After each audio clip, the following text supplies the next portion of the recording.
Priceless benefits of saving money. Hello everyone, this is Roan Celis Capistrano of 1 Million Club. First, we have to conduct a financial check-up. Gaano ka ba ka-discipline when it comes to saving money? According to Prosperity Formula, you have to save at least 20% of your income. First question, ilang years ka na bang nagtatrabaho? And compute your average annual income. In our example, total amount earned or total income is 2.4 million sa 10 years mo na pagtatrabaho. Then, total savings mo as of today is 50,000. Then, 50,000 divided by total income equals the percentage of income that you saved. In our example, 2.08% lang ang total savings niya out of his total income. Kung i-compare natin sa dapat at least 20% ng income mo ang naiipon mo, ang layo, so di pa discipline. Bottom line, do this financial check-up para malaman mo kung anong percentage ang naipon mo. Your target should be at least 20% ng income mo regularly naiipon mo. Dahil ako, more than a decade na akong saver and I'm encouraging you to save money to enjoy these priceless benefits. First, if you have savings, you have contingency or emergency fund. Bakit ba kailangan may emergency fund tayo? Dahil dapat ready tayo sa unexpected expenses na pwedeng dumating. Like loss of a job, major appliance repair or replacement, or serious illness or hospitalization. Kung mangyayari ang isa sa mga to, kung wala kang fund, mangungutang ka. Mabuti kung may magpapautang agad sa'yo. At pag nangutang ka, sigurado ang interest niyan, dagdag sa bayarin mo. Mas malaki gastos, kaya maraming nababaon sa utang. Second benefit, confidence. Mahirap pag nasa sitwasyon ka na 40 years old ka na, wala ka pa din savings, at worst case, lubog ka pa sa utang. Lalo na makikita mo yung mas bata sa'yo, may ipon, may investment at walang utang. Ang hirap naman kasing ang tagal mo nang nagtatrabaho tapos wala ka man lang ipon. Kaya start saving money. It will boost your self-confidence and you will become more happy.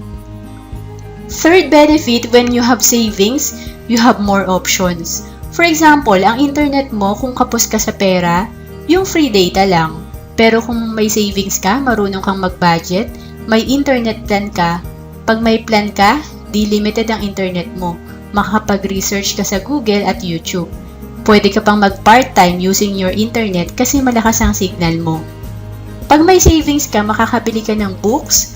Pag may mga event, VIP pass ang ticket mo kasi afford mo. Pag may savings ka, nasa mall ka ng lunchtime, di mo kailangan pumila ng mahaba sa fast food. Pwede kang kumain sa fine dining restaurant dahil may fund ka. Pag may savings ka, ang dami mong options. Di limited ang galaw mo. Fourth benefit, when you have savings, you will attract more positive in your life. Sa trabaho, mabilis kang ma-promote. Kapag may savings ka kasi, nakakapag-focus ka sa trabaho. Unlike sa taong may utang, distracted siya sa pagtatrabaho dahil iniisip niya kung paano siya makakabayad sa mga utang niya. Kanino siya uutang at paano mga susunod niyang gastusin. Kapag may savings ka, mas okay ang relationship mo sa family, kaibigan, at kasamahan sa trabaho. Ang taong madalas umutang, madalas iniiwasan na yan lalo na kung di nakakabayad. Kapag may ipon ka, mas naaalagaan mo ang health mo. Unlike pag may utang ka, na-stress ka at nagkakasakit kakaisip ng mga utang mo.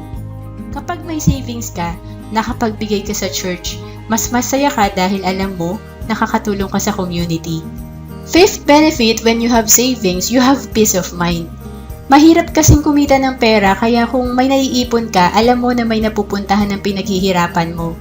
Lalo na kung naka-invest ng pera mo, alam mo na every year, tumataas ang value nito at nagko-compound. Unlike pagkapos ka sa pera or may mga utang, lagi mong iniisip kung saan ka kukuha ng pambayad sa mga bills at mabilis mag-compound ang interes sa mga utang mo. So habang tumatagal, lumalaki ang utang mo, lumalaki ang problema mo sa pera. To summarize what we have discussed in this video, priceless benefits of saving money. First, you have contingency or emergency fund. Second, you are more confident. Third, you have more options. Fourth, you attract more positive in your life. And fifth, you have peace of mind. Financial independence is not a dream, it's a decision. If you want to learn more, you may visit the link below. Discover the financial leverage, how to achieve financial success faster than you ever thought possible. 1 Million Club is here to help you. Visit www.1millionclub.com. You may also email me at roan@1millionclub.com or click the link below to fill up the form. Thank you for watching this video.